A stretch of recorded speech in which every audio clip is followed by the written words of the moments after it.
Okay, now there's one last thing I wanted to talk about real quickly, and it's the fact that you can't open the Ambi panning or the Ambisonic Wave NX plugin directly on an Ableton Live session, and that's because all Ableton Live tracks are stereo, and so therefore you can't send four signals of audio to the one track to put the plugin on.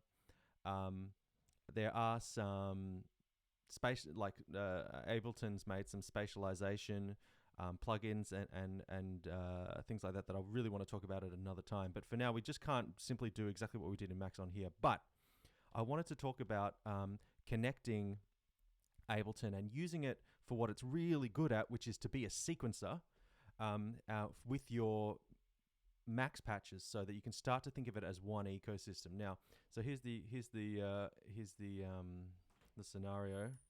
You've got your Ableton, your Ambi patch here that you've been making. So I'm going to open up the Ambi encoder, because remember now we're using the Ambi encoder instead of the Ambi panner. Command E, Command A, Command C, Command W. Great, and I've noticed from watching the videos with you and Roger that a lot of you are working on, having multiple sources going into the panning source position here, and then saving presets to move around them and stuff to move them into different locations, and that's all fantastic. That's really, really good. Again, we don't need this stuff, but this is kind of irrelevant for this example.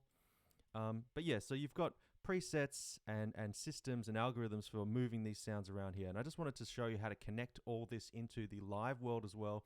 So if you have anything that we've done in Max for Live and Max and Ableton, you can kind of start to think of this as really one big cohesive system, especially for people who are using like VST plugins and stuff like that. You might want to have that running and being mixed in live, but still getting like controls from Max and vice versa. So it's really, really simple. There's a few communications protocols we could use to communicate messages from Ableton to Max, one being OSC, but the easiest one that we're most familiar with is MIDI. So let's do it. Now, in the examples that we've been doing in our Max for Live stuff, which we've been programming parts of our Max for Live devices by sending MIDI into them. And that's really easy because we'll just open a MIDI clip, go to the envelope section, go to the MIDI control chooser, and then we'll pick a CC message and then just type in some automation. And then usually what we'd do is we'd hit play, and then in our Max for Live device, say it was a MIDI effect or whatever, it doesn't matter, we'd be able to open up our Max for Live device, and the MIDI would come in. How can we look at this MIDI? I'll just use a MIDI pass object, which we've done heaps of times before. Command E, Command A, Command C, Command W. And we can see, so the MIDI from Live comes into the plugin or the Max for Live device through this object, MIDI in. And then we connect that to our whatever we want to do, and we can see that the MIDI is flowing through.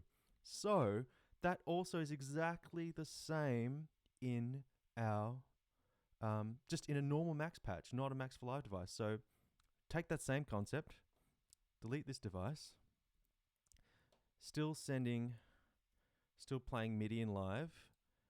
Currently it might be going nowhere though if your patch is the same as mine. In Max, we could just do the same thing. We could do MIDI in. Now it's exactly like a Max for Live device.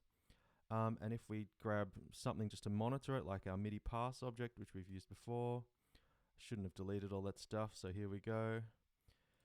Command E, Command A, Command C, Command W. There it is. I'll just, didn't plan for this very well. Just put that here for the moment. Zoom out a little bit. Move this over here. Get all that back. Put it there. Okay. And we can see if we connect our MIDI in, so just like it was in a Max for Live device, into here. Nothing yet, because the only difference is we need to lock the patcher. We can route this from Ableton or from Max. The easiest thing to do in this instance, let's see, double click on the MIDI in object, and what do we get? We get some options for where we want the MIDI to come from. Great. So we can do that, or in live, we can just send this to max 1. There's 2 buses, send it to max 1. And then let's see if we should be getting some stuff. Oh, cool. We still need to receive it here. That's totally fine. Here we go. So double click and select max 1. There we go. There's our MIDI messages coming in, just as if it was a max for live device. So we could do, using a MIDI pass or something like that, just take that value, plug it into like the azimuth for our first sound object, and here we go. It's doing it. Yay! Moving. Automated from max. And I can duplicate this, put in a different pattern. Ooh. So now we could really start to automate this stuff and have it sync up with whatever we're doing in our live device. There it goes, switching back and forth in a square wave pattern. Just one other thing I want to highlight is that rather than using the MIDI in and the MIDI, because that might get, and the MIDI pass, that might get cumbersome, there's a few other really useful MIDI objects in Max that you can use to connect the MIDI from live to Max. If we zoom in, and just start in a new object, start typing MIDI and see kind of what you get. So you got MIDI pass, MIDI in, which we're using MIDI format, MIDI out. We've done all that stuff. Select, grab.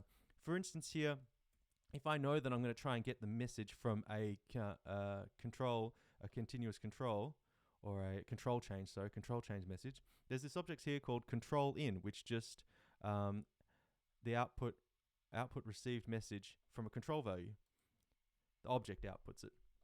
So if we just use Control in, here it is. Cool. And we can connect that to the azimuth. But you're probably asking, well, how does it know which control to use? Because in live, we had to write this automation on a particular controller number. And I say, great, that's awesome. Let's do that. So we can see we've written it on control 14 in this instance. So in live, if you start typing arguments, you get little helpful things, and you can see that you can do port numbers, devices. You can write all that stuff in if you want so that it doesn't change, which might be useful later on. But if we select here, click on the reference, we can see that we can very easily just, I can't remember where I actually read it in the clearest way. Maybe I'll just start typing. But basically, oh yeah, you hover over. Oh, I was getting like a little more information before. That's fine, doesn't matter. Yeah, the attributes. Strange. Okay, doesn't matter. The point is, you can type in the control number that you want to receive, and ours was 14. So if we type in 14, it's going to output the number or the value that's coming from 14. That's this.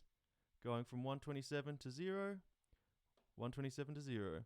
And then we just go, cool, what values does the azimuth want? Well, if it's at 0, it's here, and it goes all the way around to 360. So that's kind of useful for us. You could start to play with this in many ways, but you'll probably need something like a Z map. Not a Z PAM, but a Z map. The values that are getting are 0 to 127, and we want it, you can start playing around with this, but maybe you want to go from 0 to 360. Pop that in there, and there we go. Now we are panning this and using this object in time with our project. I don't know if this Ableton click is coming through. You're probably hearing it through my mic. I'll switch it over to here. There we go. I'll make sure that I can hear it. But yeah, basically, let's try this one. Cool. Bop. Down, then here. Bop. Down. Bop. Down. Amazing. So really want to see some integration between your live set and the Ableton stuff you're doing. Think of it as one ecosystem. That's what we're doing here.